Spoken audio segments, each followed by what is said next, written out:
Hello दोस्तों, open for learn channel में आप सभी का एक बार फिर से स्वागत है।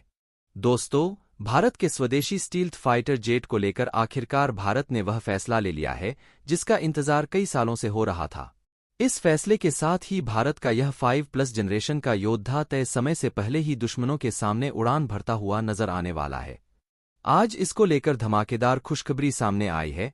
विदेशी स्टील्थ फाइटर जेट लाने से पहले भारत में बड़ा फैसला। एएमका को लेकर जिस ऐलान का इंतजार था, आखिर वह हो गया। अब तय समय से पहले ही आसमान में दहाड़ते हुए उड़ान भरेगा एएमका। भारत इस समय एक विकट परेशानी का सामना कर रहा है और वह समस्या यह है कि चीन तो छोड़ो, यहां तक कि पाकिस्तान के पास भी 5वीं पीढ़ी का स्टील्थ फाइटर जेट आने वाला है, जबकि भारत के पास फिलहाल ऐसा कोई फाइटर जेट नहीं है।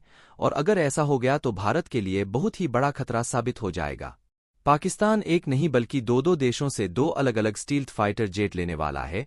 पहला है चीन से J-31 स्टील्थ फाइटर जेट और दूसरा है तुर्की से इस्कान फाइटर जेट। इनकी डील जल्द ही पाकिस्तान करने वाला है। अब इससे क्या होगा अगर आप इसे समझ नहीं पा रहे हैं तो इतना समझ लीजिए कि पाकिस्तान भारत के सीमावर्ती इलाकों में अपने अपकमिंग स्टील्थ फाइटर जेट से हमला करके चला जाएगा और भारत के रडार सिस्टम पाकिस्तान के उस फाइटर जेट को देख तक नहीं पाएंगे कि क्या हुआ और किसने यह बम बरसा दिए, क्योंकि स्टील्थ होने की वजह से यह विमान रडार की पकड़ से बाहर होते हैं और इनके फीचर्स बहुत ज्यादा एडवांस होते हैं। वहीं भारत के लिए एक और चिंता वाली बात यह है कि पाकिस्तान स्टील्थ फाइटर जेट ले ही इसलिए रहा है ताकि भारत पर हमला किया जा सके, और यह बात हम नहीं कह रहे हैं बल्कि पाकिस्तान खुद यह बात कह चुका है। ऐसे में भारत के लिए पाकिस्तान के पास आने वाले स्टील्थ फाइटर जेट से ताकतवर फाइटर जेट खरीदना या फिर खुद बनाना बेहद जरूरी है। लेकिन समस्या यह है कि भारत जो एएमका फाइटर जेट बना रहा है, उसे बनाने की प्रक्रिया बहुत ही धीमी है। यह प्रोजेक्ट इतना धीमा चल रहा है कि किसी भी सूरत में भारत पाकिस्तान के पास स्टील्थ फाइटर जेट आने से पहले इन्हें नहीं बना सकता है। अगर ऐसा ही चलता रहा तो इसीलिए भारत किसी दूसरे देश से स्टील्थ फाइटर जेट खरीदने के लिए बात कर रहा है। लेकिन दोस्तों, अब एएमका को लेकर भी मोदी सरकार एक्टिव होती नजर आ रही है और एएमका को बनाने को लेकर सरकार ने जो फैसला लिया है, उसे देखकर अब यह लगने लगा है कि भारत तय समय से पहले ही इसे उतार देगा। दोस्तों, आगे वीडियो में बने रहिएगा। हम आपको बताने वाले हैं कि आखिर एएमका को लेकर ऐसा क्या फैसला लिया गया है और किस तरह से अब सरकार इस प्रोजेक्ट को बुलेट रफ्तार से आगे बढ़ाने वाली है। वीडियो को बिना स्किप किए लास्ट तक देखते रहिएगा। आखिर एएमका पर लिया गया सबसे अहम फैसला, अब एएमका को निजी कंपनी तैयार करेंगी।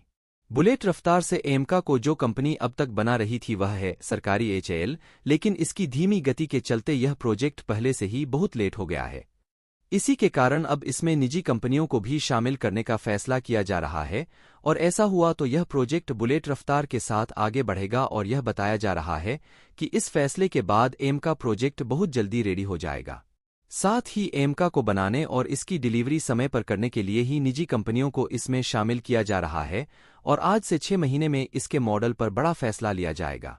ऐसे मॉडल के विकास में निजी क्षेत्र की महत्वपूर्ण हिस्सेदारी होगी ताकि भारत के विमानन क्षेत्र में हिंदुस्तान एरोनॉटिक्स लिमिटेड का एकाधिकार कम हो और यह प्रोजेक्ट रफ्तार के साथ आगे बढ़ सके। खबरें आ रही हैं कि फाइटर जेट का पहला प्रोटोटाइप 2028 से 29 तक तैयार हो जाएगा, क्योंकि इसका डिजाइन तैयार है तो वास्तविक जेट 2033 तक उत्पादन में आने की उम्मीद है। अगर निजी कंपनियां सही तरीके से काम करती हैं तो यह विमान 1-2 साल पहले भी मिल सकता था, यानी हो सकता है 2030 तक भारत को यह विमान मिल जाए। कैबिनेट समिति यानी CCS ने इसके लिए 15,000 करोड़ मंजूर किए थे। आपको बता दें कि इस परियोजना के पहले चरण में एएमका मार्क 1 तैयार किया जाएगा, जिसमें 2 स्क्वाड्रन शामिल होंगे और जो अमेरिकी जनरल इलेक्ट्रिक GF414 इंजन के साथ उड़ान भरेगा। इसके बाद दूसरे चरण में एएमका मार्क 2 फाइटर जेट तैयार किया जाएगा, जो पहले वाले से ज्यादा खतरनाक होगा। इसमें 110 kN थ्रस्ट रेटिंग वाला जेट इंजन इस्तेमाल किया जाएगा, जो फाइटर जेट को सुपर क्रूज रफ्तार देगा। अब दोस्तों, यह जान लीजिए कि कैसे यह फाइटर जेट 6ठी पीढ़ी के विमान की ताकत रखने वाला योद्धा होने वाला है, जो चीन के लिए सरप्राइज फैक्टर है। 6ठी पीढ़ी की तकनीक से लैस होगा एएमका, दो वर्जन के साथ उतरने वाला है एएमका स्टील्थ विमान। दरअसल एएमका 5th generation medium range combat aircraft है, जिसे 2032 तक भारतीय वायुसेना को सौंपने का टारगेट सेट किया गया है। इस एयरक्राफ्ट की मैक्सिमम स्पीड 2.1 मैक की होगी, यानी कि 2600 किलोमीटर प्रति घंटा। यानी कि यह एयरक्राफ्ट चाहे तो भारत से यूएई के बीच की दूरी महज 1 घंटे में तय कर सकता है। एक बार अपने फुल फ्यूल टैंक के साथ यह एयरक्राफ्ट 3240 किलोमीटर तक उड़ान भर सकता है। वहीं इस एयरक्राफ्ट की कॉम्बैट रेंज यानी कि युद्ध करने की क्षमता 1620 किलोमीटर तक रहेगी। इस एयरक्राफ्ट में दुश्मन सेना के एयरबेस, उनके ऑपरेशन फैसिलिटी और उनके एयरक्राफ्ट को डिस्ट्रॉय करने का पूरा असली बारूद मौजूद होगा। इसी वजह से यह एयरक्राफ्ट आसमान से बरसने वाली आग की तरह दुश्मन के खेमे को नेस्तनाबूद कर देगा। एयरक्राफ्ट में एक रॉकेट पोर्ट भी होगा, जिसमें अस्त्र जैसी हवा से हवा में मार करने वाली और रुद्रम जैसी एयर टू सरफेस मिसाइल होगी। इतना ही नहीं, इस एयरक्राफ्ट में डीआरडीओ द्वारा develop Sudarshan laser guided mode भी होगा, जो 100% प्रेसीजन के साथ किसी भी टारगेट को डिस्ट्रॉय करने की ताकत रखता है। यानी कि दोस्तों, एम का एक मल्टीरोल एयरक्राफ्ट होने वाला है। इसका मतलब इस एयरक्राफ्ट की मदद से अलग अलग तरह के मिशन को अंजाम दिया जा सकेगा। एमका की एक बड़ी खासियत यह भी है कि यह एयरक्राफ्ट स्टेल्थ मोड टेक्नोलॉजी से लैस होगा। दोस्तों, अगर आपको नहीं पता कि स्टेल्थ मोड टेक्नोलॉजी क्या होती है, तो बचपन में आपने वह निंजा कार्टून तो जरूर देखा होगा, जहां निंजा वॉरियर दबे पाव बिना कोई आवाज किए बिना दुश्मन की नजर में आए किसी भी घर में घुस जाते थे। Stealth mode technology Ninja warriors के इसी एक्शन की तरह है, जहां किसी एयरक्राफ्ट, ड्रोन या सबमरीन को ऐसे डेवलप किया जाता है कि वह बिना किसी की नजर में आए दुश्मन सेना के इनर बेस में घुसकर वार कर सकता है। एएमका को कुछ ऐसे ही डेवलप किया जाएगा कि वह एयरक्राफ्ट लो रडार प्रोजेक्शन और सुपर क्रूज फैसिलिटी से भी लैस होगा। सुपर क्रूज एक एयरक्राफ्ट की वह एबिलिटी होती है जहां एयरक्राफ्ट बिना आफ्टर बर्नर को यूज किए सुपरसोनिक स्पीड से उड़ान भर सकता है।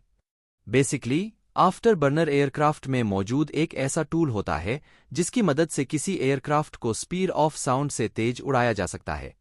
लेकिन आफ्टर बर्नर को यूज करने के बाद उसके एयरक्राफ्ट के फ्यूल कंजप्शन रेट भी बढ़ जाती है। फिलहाल दुनिया में सिर्फ 7 ऐसे एयरक्राफ्ट हैं जिनमें यह कॉम्प्लेक्स सुपर क्रूज टेक्नोलॉजी मौजूद है, और 8वां भारत का एमका होगा। 2 वर्जन के साथ उतारा जाएगा एमका फाइटर जेट। साथ ही अपने कॉम्प्लिकेशन के बाद रियल एमका इंडिया का फर्स्ट 5th जनरेशन एयरक्राफ्ट भी होगा, जिसे आगे चलकर 6th जनरेशन एयरक्राफ्ट में भी अपग्रेड किया जाएगा। दोस्तों, एयरक्राफ्ट डिजाइन की बात करें तो अपने कमीशन के बाद एचएल एमका का दुनिया के किसी भी 5th जनरेशन के एयरक्राफ्ट की चमक को फीका कर देगा। यही कारण है कि कहा जा रहा है कि एमका 6ठी पीढ़ी के विमानों की तकनीक को भी पछाड़ देगा। साथ ही इस एयरक्राफ्ट में दुश्मन के रडार सिस्टम को ट्रैक करने और उन्हें जाम करने की उत्तम रडार सिस्टम भी लगाए जाएंगे, जो इस एयरक्राफ्ट को दुश्मन के लिए लगभग अदृश्य बना देंगे। फिलहाल इस एयरक्राफ्ट को सिर्फ 5th जनरेशन टूल से लैस किया जाएगा, लेकिन आने वाले समय में यह एयरक्राफ्ट एनर्जी वेपन और स्वम ड्रोन जैसी 6th जनरेशन टेक्नोलॉजी से भी लैस होगा। दोस्तों, इस पूरी रिपोर्ट पर आपका क्या कहना है, कमेंट करके जरूर बताएं। और अगर आपको यह जानकारी अच्छी लगी हो तो इस वीडियो में एक लाइक करके अपने मित्रों तक शेयर करें, ताकि उन्हें भी जानकारी मिल सके। इसी तरह और भी नॉलेजेबल वीडियो देखने के लिए चैनल को सब्सक्राइब करके बेल आइकन को ऑल पर जरूर सेलेक्ट करें। धन्यवाद। जय हिंद।